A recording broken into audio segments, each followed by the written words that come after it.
Selamat pagi semuanya. Kami punya berita terbaru. Kepala Operasi Intelijen IRGC, Mayor Jenderal Majid Kadimi, telah tewas.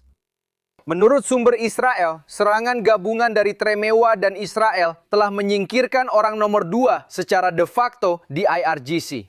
Dia adalah salah satu dari sedikit komandan senior yang berhasil selamat dari beberapa serangan Israel dan Amerika dalam setahun terakhir. Dia memimpin intelijen melawan pasukan sekutu di wilayah tersebut. Ini terjadi saat kami mengikuti perkembangan dan kemungkinan kesepakatan gencatan senjata antara Edrua dan Iran. Kemarin saya berbicara dengan Presiden Trump dan dia mengatakan bahwa tanpa kesepakatan minggu ini, kalian akan melihat jembatan dan pembangkit listrik runtuh di seluruh negeri. Jika tidak ada kesepakatan cepat, saya mempertimbangkan untuk meledakkan semuanya dan mengambil alih kendali minyak. Sebuah laporan dari Reuters menyatakan bahwa Pakistan telah menyusun semalam bersama Iran dan EWA sebuah kesepakatan untuk mengakhiri permusuhan dalam 2 tahap. Gencatan senjata segera diikuti dengan kesepakatan yang lebih komprehensif. Meskipun ada upaya diplomasi, pesawat-pesawat Irpura Khaimbrira dan Israel terus menyerang Iran. Sementara muncul rincian tentang operasi penyelamatan akhir pekan lalu yang berhasil menyelamatkan seorang awak Amerika. Ratusan pasukan khusus Irpura Khaimbrira berada di barat daya Iran.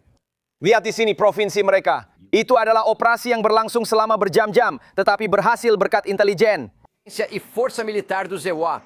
Presiden Netanyahu menyatakan, saya telah berbicara dengan Presiden Trump dan saya mengucapkan selamat atas keputusannya, serta misi yang sempurna untuk menyelamatkan pilot di wilayah musuh.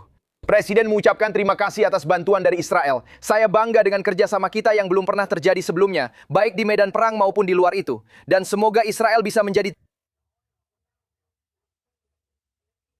berkontribusi untuk menyelamatkan seorang prajurit Amerika. Sementara itu, orang-orang Iran terus menyerang Israel dengan rudal balistik.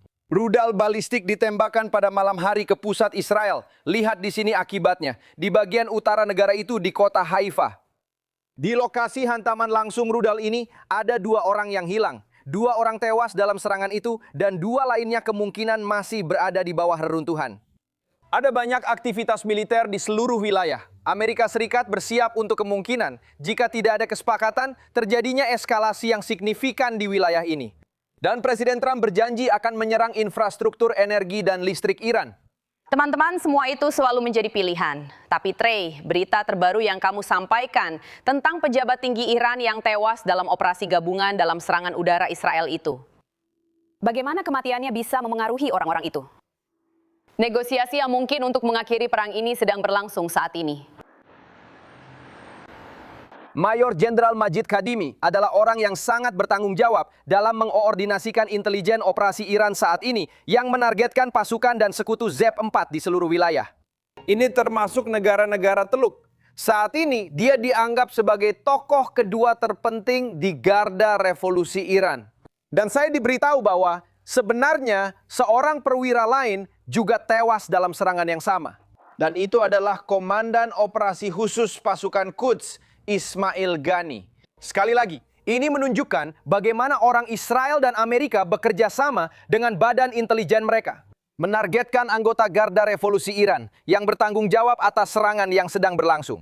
Untuk menekan rezim Iran agar mau menegosiasikan kesepakatan dengan itikat baik. Berapa banyak dari individu-individu ini yang harus mati agar Iran menyadari bahwa mereka tidak bisa digantikan? Atau muncul pertanyaan, apakah semua orang di Garda Revolusi Iran benar-benar bisa digantikan? Garda Revolusi Iran dan seluruh rezim Iran, Trey, mereka pikir mereka bisa terus seperti ini saja. Kamu tahu, tanpa batas waktu. Orang-orang Iran memiliki apa yang disebut pertahanan mosaik. Jadi mereka sudah mempersiapkan kemungkinan para pejabat mereka menjadi target. Saya diberitahu bahwa kepala intelijen sudah pernah diserang dan terus-menerus berpindah tempat dalam upaya terus-menerus untuk menghindari upaya pembunuhan tersebut. Intinya adalah bahwa orang-orang Iran bisa menggantikan para pejabat ini, tetapi di tingkat bawah hierarki mereka jauh kurang berpengalaman yang membuat jauh lebih sulit bagi orang Iran untuk melanjutkan perjuangan. Kita tahu bahwa mereka masih memiliki rudal dan drone untuk menyerang negara-negara Teluk, pasukan Zinaiwa, dan juga termasuk Israel. Namun jika kita melihat apa yang terjadi, terlihat ada upaya bersama antara EWA dan Israel untuk menargetkan pimpinan Iran, menghancurkan rejim militer, dan menyerang lebih dari sekedar pangkalan peluncuran. Rudal dan drone, selain jalur produksinya, juga dicegah pembuatannya untuk melawan pasukan ex-Matewa dan sekutu di Timur Tengah. Kematian orang nomor 2 di garda revolusi Iran sangat penting. Trey, terima kasih. Sekarang Alex Gray, mantan kepala staf Dewan Keamanan Trump. Dan Alex, tentu saja berita besarnya adalah misi penyelamatan untuk mengevakuasi penerbang yang terdampar di tanah Iran selama 30 jam dengan selamat. Dan itu terjadi akhir pekan lalu. Apakah Anda pernah mendengar tentang misi penyelamatan seperti ini sebelumnya? Tidak, Carly. Ini benar-benar pencapaian terbesar Angkatan Bersenjata Amerika dalam pencarian, penyelamatan, dan operasi khusus, mungkin sejak Perang Dunia Kedua. Ini adalah pencapaian luar biasa, dan saya benar-benar kembali membandingkannya dengan terakhir kali kita mencoba melakukan misi besar pencarian, penyelamatan, dan operasi khusus yang melibatkan Iran, dan itu terjadi pada tahun 1980. Itu adalah tragedi terkenal Desert One di bawah Jimmy Carter, ketika pasukan khusus Amerika tewas setelah helikopter mereka jatuh di padang pasir. Dan itu mengingatkan kita bahwa kepemimpinan dan sumber daya itu penting.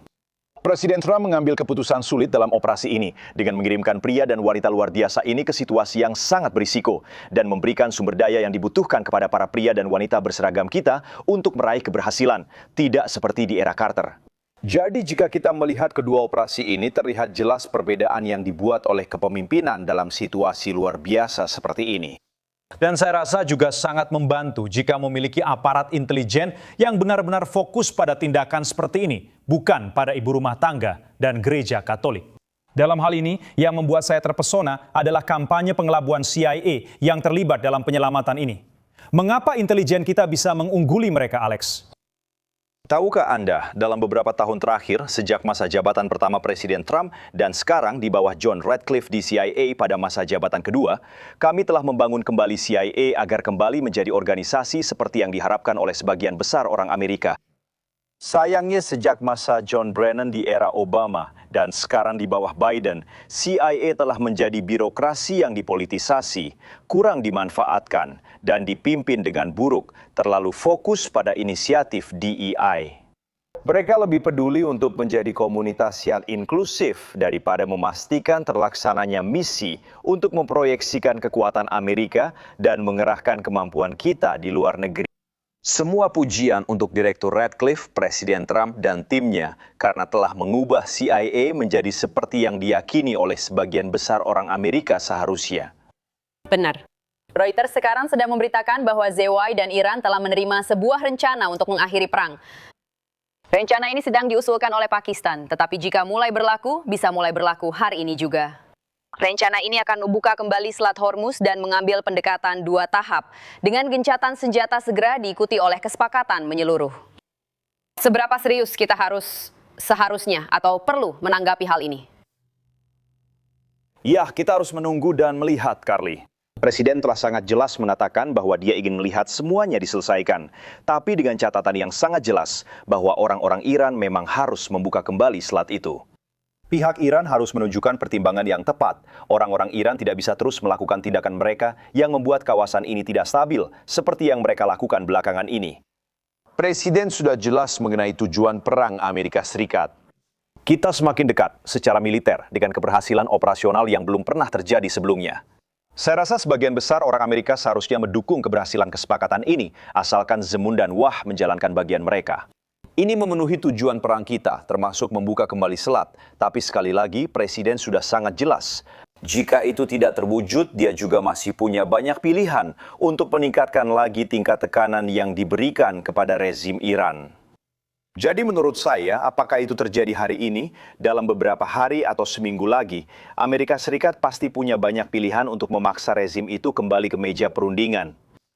Dan apakah salah satu opsi itu termasuk bantuan dari NATO? Sepertinya tidak. Mantan juru bicara Ari Fleischer memperingatkan di X, perang memiliki konsekuensi yang tak terduga. Seiring negara-negara menunjukkan jati diri mereka, NATO tidak akan pernah sama lagi. Dan kelemahan Eropa Barat adalah penyebabnya. Jadi Alex, apa langkah selanjutnya untuk NATO? Ari, benar sekali. Maksud saya, meskipun saya selalu mendukung NATO, aliansi ini dalam banyak hal, pada dasarnya telah menjadi perpanjangan tangan Amerika Serikat di Eropa. Pikirkan tentang pembentukan think tank. Maksud saya, dalam beberapa hal, ini benar-benar telah menjadi perpanjangan tangan oposisi Eropa terhadap pemerintahan Trump dan kaum konservatif Amerika. Mereka lupa apa yang memperkuat aliansi sejak tahun 1949 saat didirikan, yaitu fakta bahwa kita bekerja sama sebagai persatuan transatlantik berdasarkan nilai-nilai bersama. Dan nilai apa yang lebih besar daripada mencegah Iran menghancurkan kawasan dan menyebarkan kekerasan serta ancaman ideologis ke seluruh Timur Tengah. Namun mereka membiarkan anti-Amerikanisme dan sindrom anti-Trump mengalahkan persatuan transatlantik yang kita miliki bersama. Dan Ari benar sekali. Jika kita memiliki sekutu Eropa yang lebih tertarik pada sikap politik semacam ini, bukan pada membangun visi bersama untuk dunia, aliansi ini tidak akan bertahan lama. Itulah sebabnya Sekretaris Jenderal NATO Mark Rutte akan bertemu dengan Presiden Trump pada hari Rabu ini untuk menyelesaikan masalah ini. Alex Gray, mantan Kepala Staf NSA Trump, terima kasih atas keahlian Anda. Terima kasih sudah datang.